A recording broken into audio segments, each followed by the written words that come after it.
Good evening. Before we begin tonight's stories, I need to ask for your help. We're working to share authentic horror stories from across Asia, real incidents, real witnesses, told with respect and cultural accuracy. Right now, we need 1,000 subscribers to keep creating this content. If you value what we do, please hit that subscribe button right now. It's free, it takes 1 second, and it means everything to us. Thank you. Tonight, we're talking about water ghosts. In Japan, they're called Mizu no Yurei, spirits of people who drowned, people who never made it to shore, who never said goodbye. In Japanese belief, the ocean doesn't just take lives, it keeps them. It holds them in the cold, dark water, and sometimes they come back. These are 3 real incidents, 3 different places across Japan, 3 witnesses who encountered something that rose from the water and tried to pull them back down. Let's begin. Story 1. The Beach of Ghosts, July 28th, 1955. Nakagawara Beach, Mie Prefecture. Summer vacation. Hot, humid weather. The kind of day where the ocean feels like the only relief. 45 junior high school girls from Kyohaku. Junior high arrived at the beach that morning. Annual school trip. Swimming practice.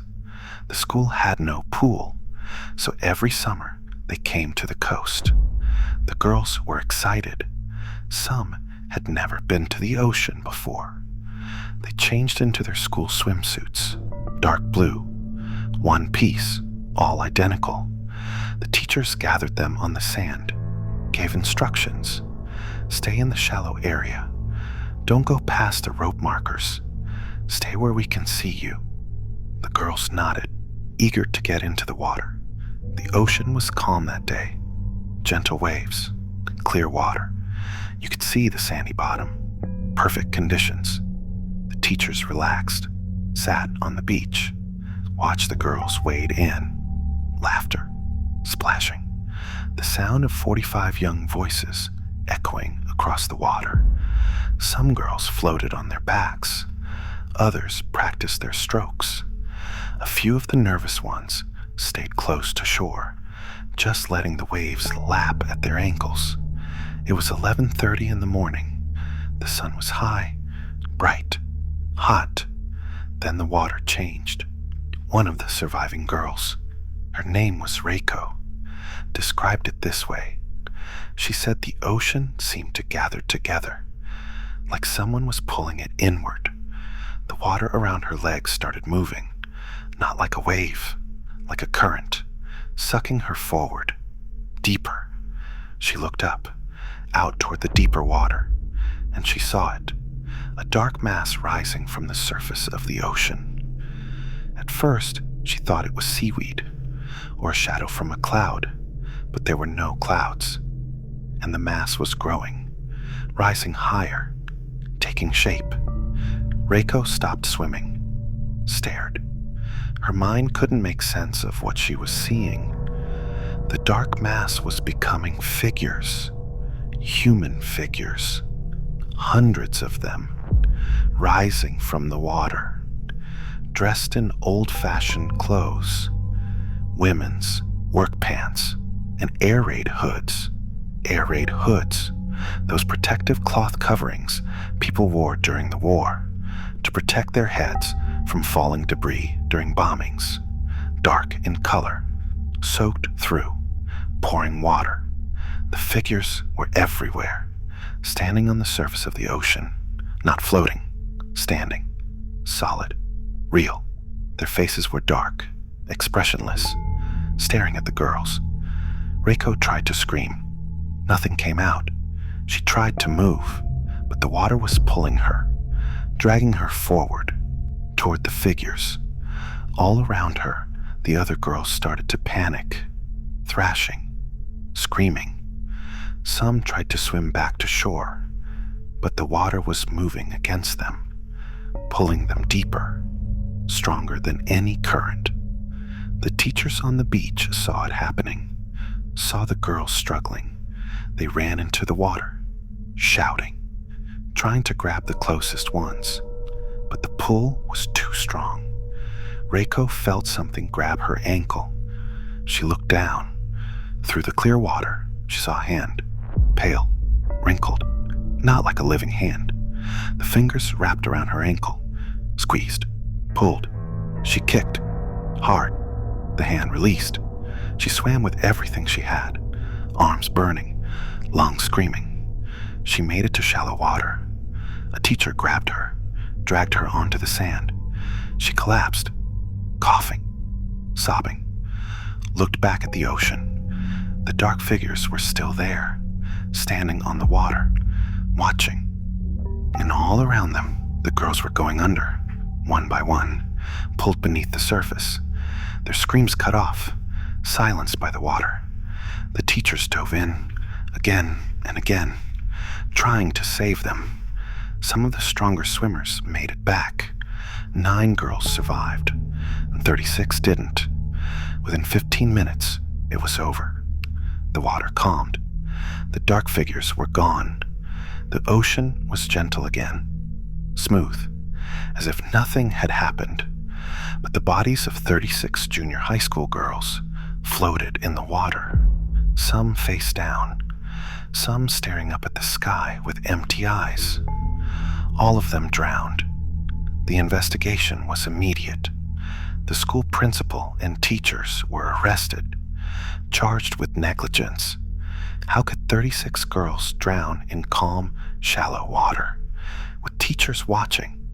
It made no sense. But 5 of the 9 surviving girls told the same story. The dark figures, the women in air raid hoods, the hands pulling them under. Students who had been on the beach, who weren't in the water, confirmed it. They saw the shapes rising. They saw the girls being dragged down.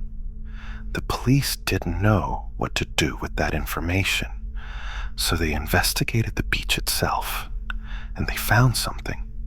Exactly 10 years before, July 1945, American aircraft had firebombed that area. The attack killed around 250 people, most of them women, refugees who had fled to the coast, thinking they'd be safe. The bodies weren't cremated. There was no time, no resources, no proper ceremony. They were piled into a mass grave right there on the beach, right where the girls had been swimming. 250 were dead, buried without ceremony, without prayers, without anyone to honor them. For 10 years, they'd been forgotten, abandoned, trapped, until 45 young girls came to swim above their graves. The beach was closed immediately. A shrine was built, a statue erected called the Goddess of Protecting Swimmers in the Ocean. The statue faces the water, watching, guarding. To this day, no one is allowed to swim at Nakagawara Beach, and sometimes locals say, on July 28th, the anniversary, if you stand on that beach at 11:30 in the morning, you can still see them, dark shapes on the water, watching, waiting, wondering if anyone will remember. That was Mie Prefecture, 1955, the Kyohaku Junior High School drowning incident, Japan's deadliest swimming accident. But water ghosts didn't stop in 1955. In fact, the largest wave of sightings in Japanese history happened just over a decade ago, after a disaster that killed not hundreds, but thousands. Let's move forward to 2011, to the Tohoku tsunami, and to a man who went to see the devastation and brought something back with him. Story 2, the tsunami possession, March 11th, 2011, 2:46 p.m. The Great East Japan earthquake, magnitude 9.1, the 4th most powerful earthquake ever recorded.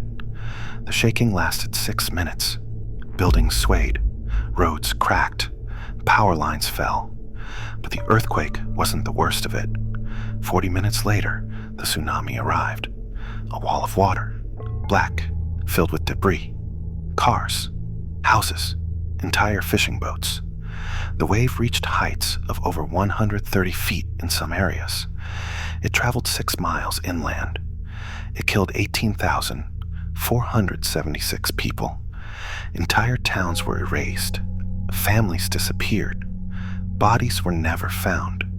And in the months after, the ghosts began to appear.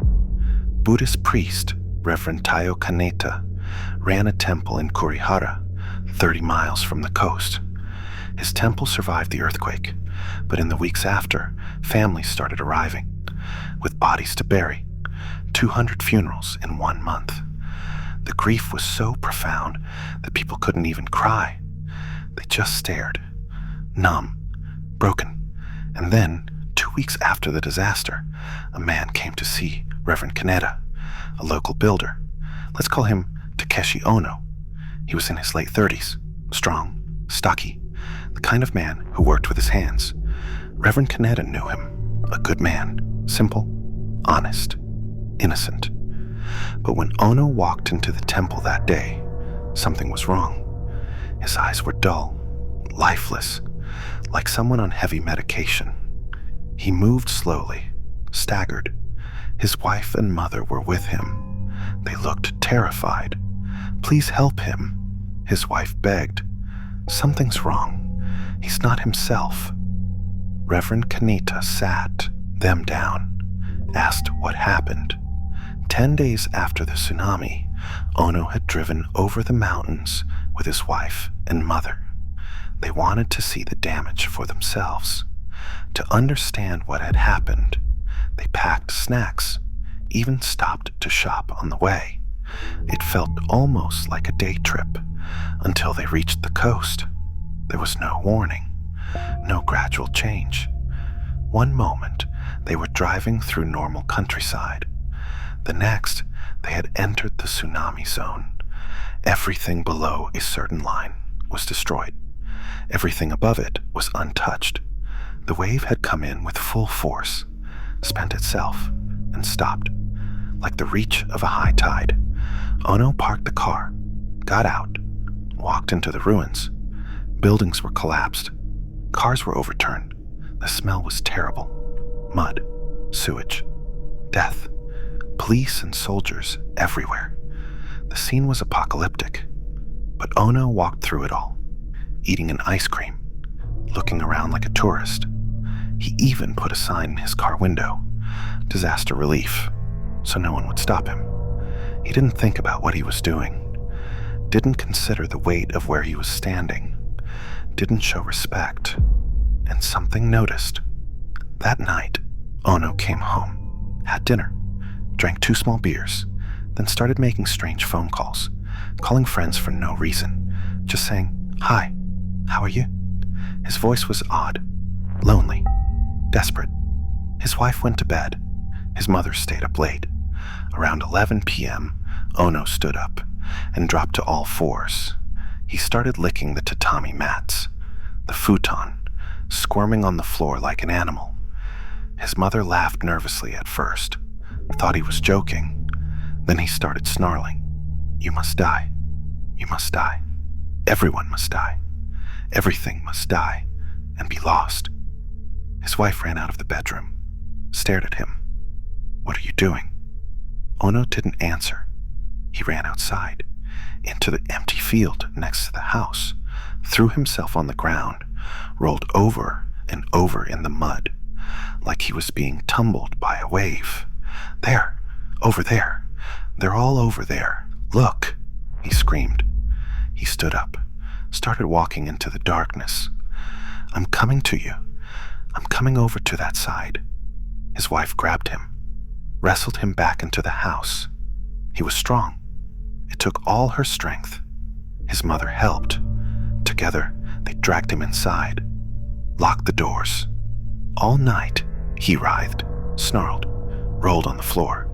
Around 5 a.m., he screamed, "There's something on top of me," then collapsed, fell asleep. The next day, he remembered nothing, but it happened again. The second night, and the third. On the third night, he saw them, the dead. They walked past the house. Men, women, children, families, groups of young friends, a grandfather holding a child's hand, all of them covered in mud, soaked through, staring at him. Ono wasn't afraid. He just thought, why are they in those muddy clothes? Why don't they change? Maybe their washing machine is broken. He thought they were alive, normal people. He didn't realize they were ghosts. During the day, he was lethargic, couldn't stay awake. At night, he'd sleep for 10 minutes and wake up completely refreshed, as if he'd slept 8 hours. He staggered when he walked, glared at his family. Once, he even waved a knife. Drop dead. Everyone else is dead, so die. After 3 days of begging, his family brought him to Reverend Kaneda. The priest knew immediately. His eyes were dull, like a person with depression after heavy medication. I knew at a glance that something was wrong. Ono described the visit to the coast. His wife described his behavior, and inside Ono's head, a voice was screaming, "Don't look at me like that, you bastard. I hate your guts."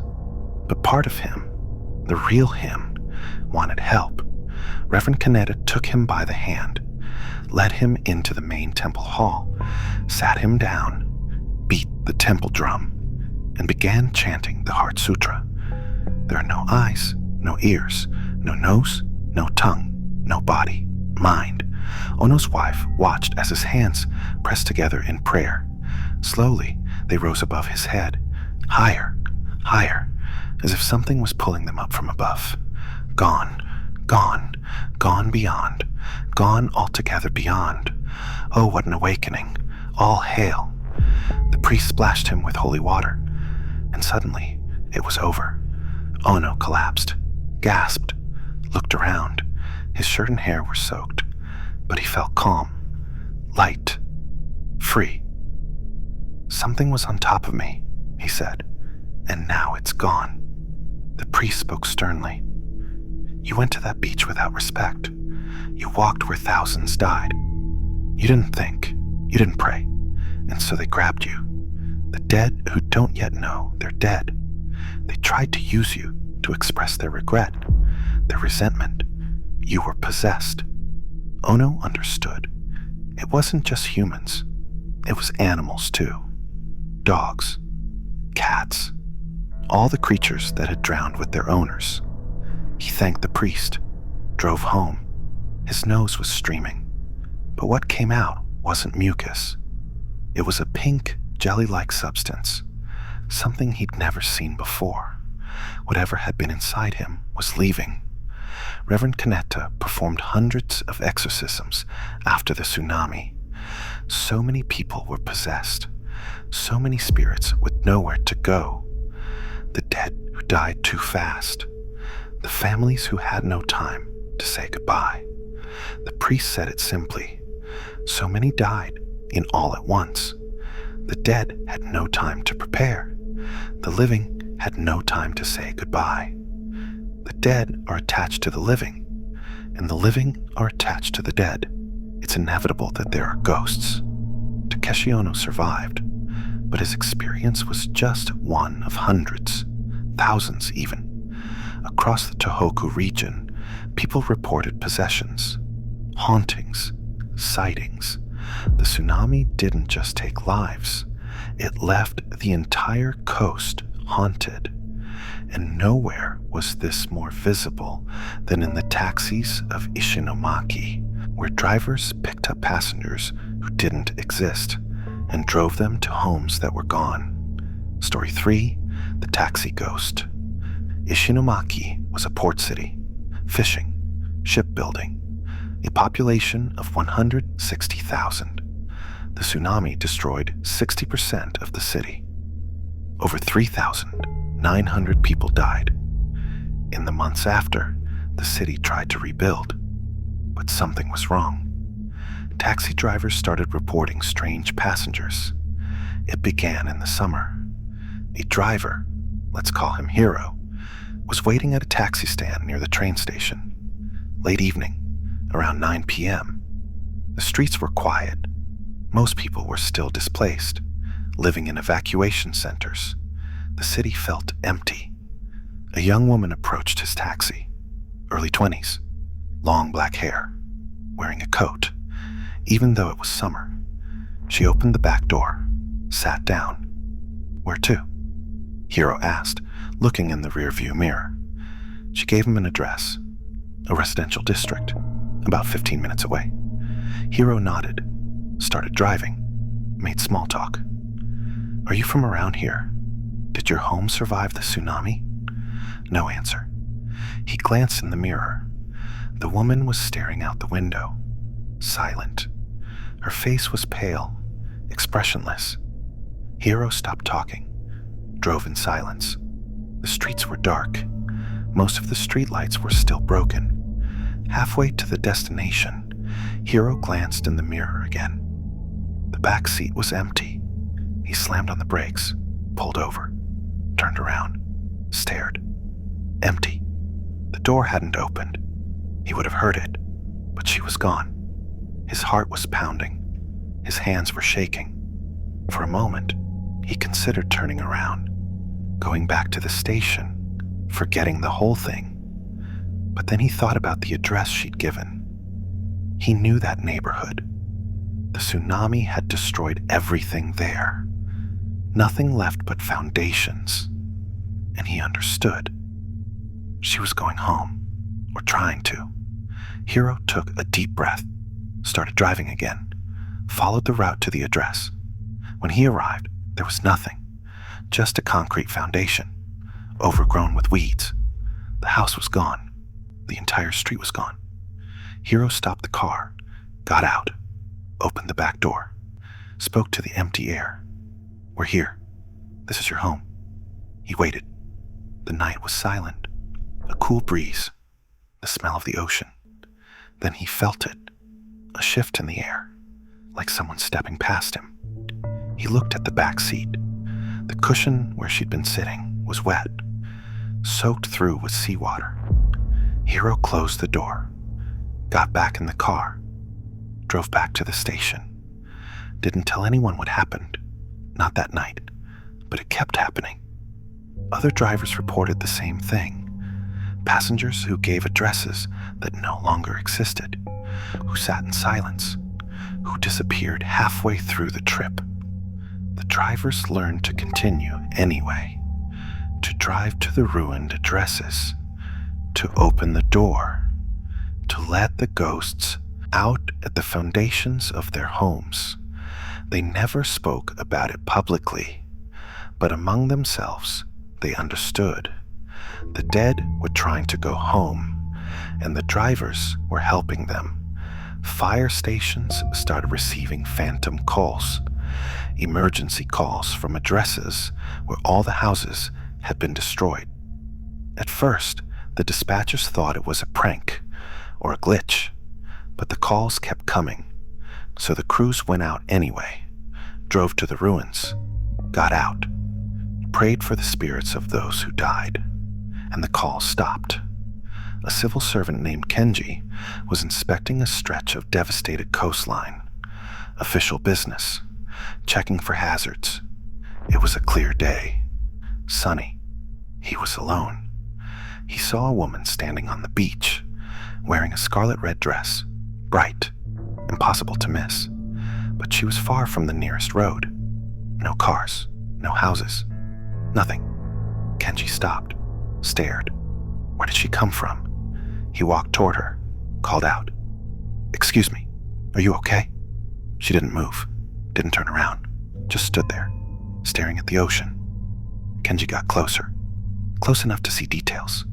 The dress was old-fashioned. The woman's hair was long, wet, dripping. He blinked, and she was gone.